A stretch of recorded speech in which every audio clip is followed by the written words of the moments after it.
we fiending for that cake now. Niggas reach, we call it bounce. We know they'll be broke a while. Said I got my gang now. She love me from the waist down. Pull up like a greyhound. We slide on you like playgrounds. Fiending for that cake now. Alright, so I'm gonna make a video. It's pretty early in the morning before work. Hopefully I don't wake up my girlfriend.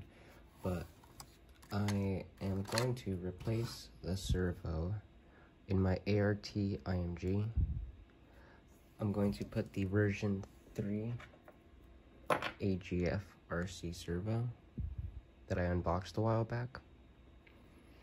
And the reason I wanted to show this is just because I know a lot of people are interested in this chassis and would like to see a little bit more of it. I currently have it set up with the motor on top. I used to have it with it on the back, and I've also had it with it on the bottom. I tested it with it on the back and there was too much weight in the rear, so I moved it up front. And then I have this Futaba servo up front, and it's supposed to actually sit a little lower, but this is a long servo. So what I've done is, as you can see here, I've put a nut on top of the standoff to raise it, because if not, it's hitting the ground. And because of that,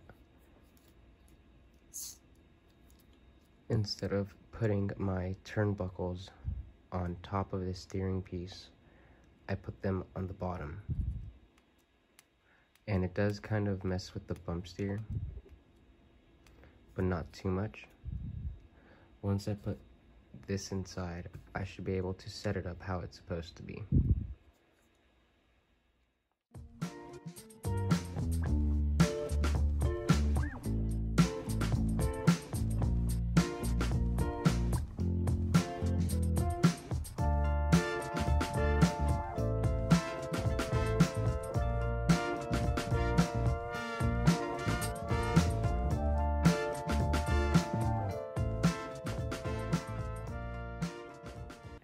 So with this car, they actually do give you two standoffs, one for the rear and one for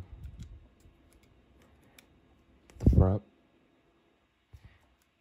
My front standoff is currently not there due to the fact that I used to have this servo in a PWK, a 3D printed chassis, where the servo is up front like this, and a lot of the time it requires you to cut this off. So luckily it still had this piece on and I was still able to screw it in. Now to get to this spot, I am going to unscrew these so I can put them on the top side.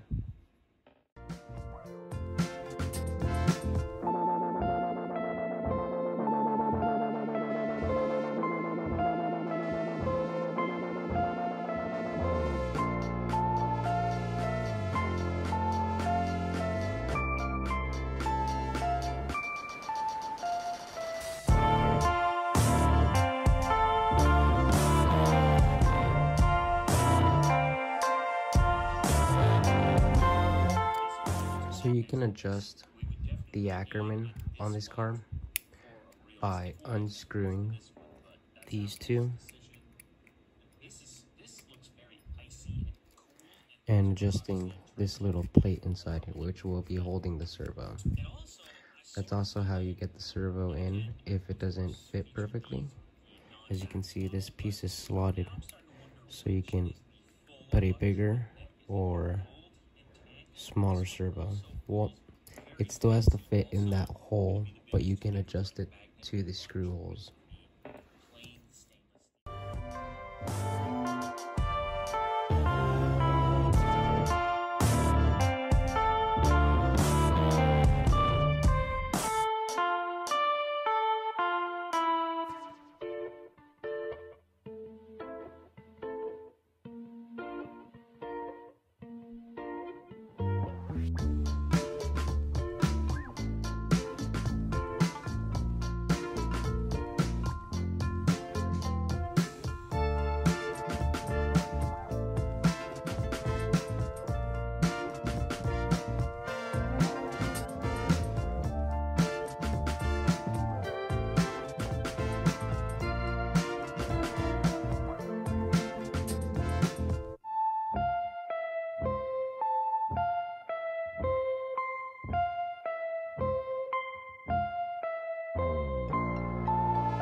The servo cable on this one is significantly shorter.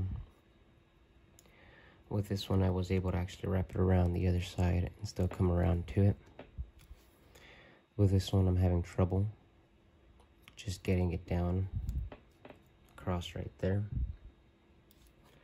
So later on, I'm probably going to unsolder that wire and plug in a new one.